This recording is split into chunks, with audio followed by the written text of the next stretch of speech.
प्रिय विद्यार्थियों, आज की क्लास में हम जो पहली वीडियो में तीसरा और चौथा पद हमने छोड़ दिया था उसका अध्ययन करेंगे। तीसरे पद में सूरदास जी ने गोपियों की आसक्ति और उनके एकनिष्ठ प्रेम को हारिल पक्षी के उदाहरण के माध्यम से व्यक्त किया है और क्या कहा है। हमारे हरि हारिल की लकड़ी, मन क्रम बचन नंद नंदन उर्य है दृढ़ करी पकड़ी।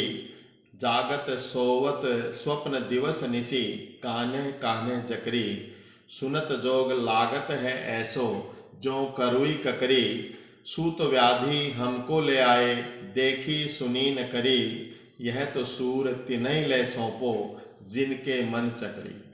यहाँ पर जब द्वारका से उद्धव गोपियों के पास निर्गुण उपासना का संदेश लेकर के आता है तो गोपियां उद्धव को कहती हैं कि उद्धव, हमारे जीवन में इस निर्गुण उपासना के योग संदेश का कोई महत्व नहीं है, क्योंकि हमने प्रभु श्री कृष्ण को हारिल पक्षी के समान, जिस प्रकार हारिल पक्षी अपने पंजों में सदैव एक लकड़ी को दबाए रहता है, वह उसी को ही अपने जीवन का आधार मानता है, उसी प्रकार हमने श्री कृष्ण को अपने मन वचन और क्रम से नंद नंदन, नंद के उस बेटे को दृढ़ता से पकड़ रखा है।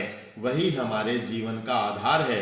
हम उससे विलग होकर के यानी अलग होकर के हम जी नहीं सकती हैं। जागत सोवत स्वप्न दिवस निशी, कान्हे कान्हे जकरी।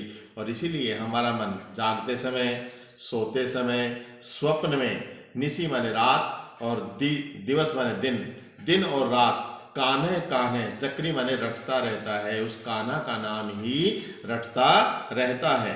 सुनत जोग लागत है ऐसो, जो करुई ककरी। हे उद्धव, तुम्हारे मुख से ये योग का संदेश सुनकर के हमें कड़वी ककड़ी के समान अरुचिकर लगा है।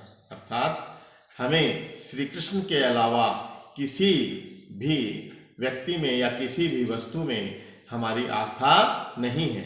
सूत व्याधि हमको ले आए, देखी सुनी न करी। हे उद्धव, तू तो ये व्याधि माने पीड़ा हमारे लिए ले आया है, जिसके बारे में कभी हमने न तो सुना है और न ही देखा है और न ही उसको व्यवहार में प्रयोग किया है।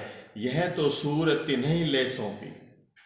और सूरदास जी ने गोपियों की वाणी में उद्धव को व्यंग्यात्मक कथन के माध्यम से क्या कहा है कि हे उद्धव, यह व्याधि, यह संदेश उन्हीं को ही ले जाकर के वापिस सौंप दो, जिनके मन चकरी, चक्री माने अस्थिर, घूमता रहता है, जो स्थिर नहीं है, कि जिनका मन चतुराई से भरा हुआ है, जिनका मन अस्थिर है। हम तो केवल और केवल कृष्ण को ही अपने जीवन का आधार मानती हैं और उनसे अलग होकर के जी नहीं सकती हैं। यहां पर काव्यगत विशेषताओं में गोपियों के एकनिष्ठ प्रेम का सजीव चित्रण किया गया है। निर्गुण ईश्वर की उपासना या योग साधना को व्याधि कहकर उसकी अवहेलना की गई है। श्रृंगार रस के वियोग पक्ष का बहुत ही सुंदर और मार्मिक उल्लेख किया गया है। अनुप्रास, उपमा, पुनरुक्ति, प्रकाश आदि अलंकारों का प्रयोग किया गया है। भाषा में गेय तत्व विद्यमान है, माधुर्य गुण विद्यमान है, शब्द योजना अत्यंत सार्थक एवं सटीक है।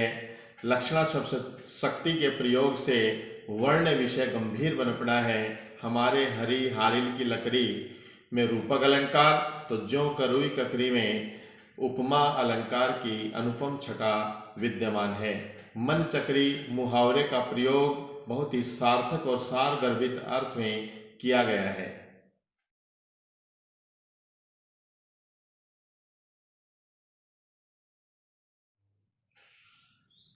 चौथे पद में गोपियों ने श्री कृष्ण पर ताना कसते हुए कहा, एक तो पहले से चतुर थे और अब द्वारका जाकर के तो उन्होंने राजनीति का भी ज्ञान ग्रहण कर लिया है। पर सूरदास जी ने क्या लिखा है, हरि हैं राजनीति पढ़ी आए, समुझी बात कहत मधुकर के समाचार सब पाए। एक अति चतुर हुते पहले की, अब गुरु ग्रंथ पढ़ाए। बुद्धि बड़ी बुद्धि जानी, जो उनकी जोग संदेश पठाए। ऊधो भले लोग आगे के, पर हित डोलत धाये।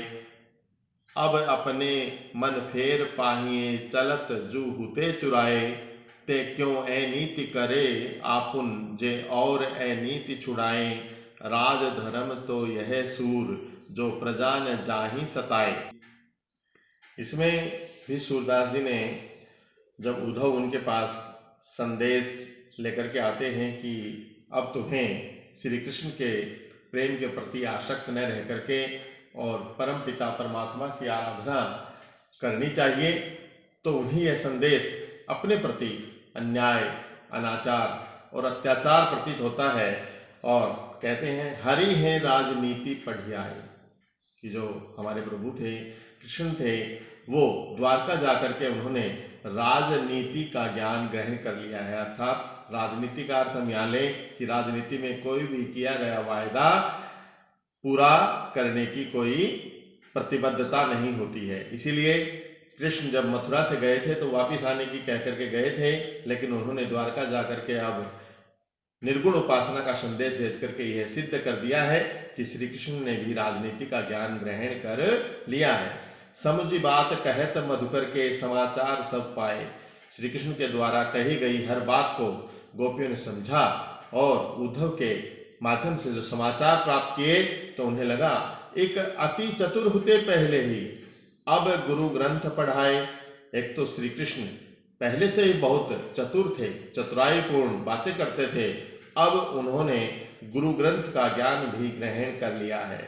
बड़ी बुद्धि जानी जो उनकी, गुरु ग्रंथ पढ़ने के कारण उनकी जो बुद्धि है वो बढ़ गई है, वो विस्तृत हो गई है। जोग संदेश पढ़ाए, तभी तो उन्होंने हमें अपना ध्यान हटा करके और जोग संदेश अपनाने की सलाह दी है।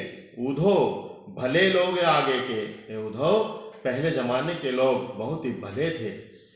पर हित डोलत धाये, पर दूसरों के हित माने कल्याण, जो कि दूसरों के कल्याण के लिए दौड़ते हुए फिरते थे। अर्थात अपने स्वार्थ के लिए नहीं, बल्कि दूसरों के कल्याण हित ही जीवन जीते थे। अब अपने मन फेर पाहिए, चलत जू हुते चुराए। और गोपियां बड़ी निराशा व्यक्त करते हुए उद्धव से कहती हैं कि उद्धव, बस एक ही अब इच्छा हमारी शेष है कि हम वो अपना मन वापिस पा लेना चाहते हैं जो श्री कृष्ण ने मथुरा से जाते समय चुरा लिया था। ते क्यों ए नीति करे आपुन, जे और ए नीति छुड़ाएं। वह कृष्ण को उल्हाड़ा देते हुए, उपालंब देते हुए कहती हैं कि वे खुद अनीति क्यों करते हैं। जब अनीति छुड़ाने के लिए वो यहाँ से गए थे तो आज वो हमारे साथ अन्याय क्यों कर रहे हैं। राज धर्म तो यह सूर, जो प्रजा न जाहि सताए। हे उद्धव, सूरदास जी ने गोपियों की वाणी से कहा है कि राजा का धर्म तो यह है कि वह अपनी प्रजा को सुख दे, आनंद दे, चैन दे। राजा का धर्म यह नहीं है कि उसकी प्रजा उसके राज्य में क्या है, दुख और यातना सहन करे। इस पद की काव्यगत विशेषताओं में भी हम पढ़ेंगे ब्रज भाषा का सुंदर, सरल, सरस, भावानुकूल और सार्थक प्रयोग किया है। तद्भव एवं तद्भव शब्दों का प्रयोग भी देखते ही बनता है। राज धर्म तो यह सूर, जो प्रजा न जाहि सताए, जैसी सुंदर शुक्तियों का प्रयोग किया गया है। संपूर्ण पद में वक्रोक्ति अलंकार की छटा है। गे तत्व निरंतर बना हुआ है। हरि है बात कहत, गुरु ग्रंथ पढ़ाए आदि में अनुप्रास अलंकार का सुंदर सहज प्रयोग दृष्टव्य है। इस पद में कवि ने ब्रज भाषा का सुंदर प्रयोग किया। तो आशा है आपको सूरदास के पद अच्छी तरह समझ में आए होंगे और आप बने रहिए इस चैनल के साथ। आगे और नई वीडियो में भी हम मिलते रहेंगे।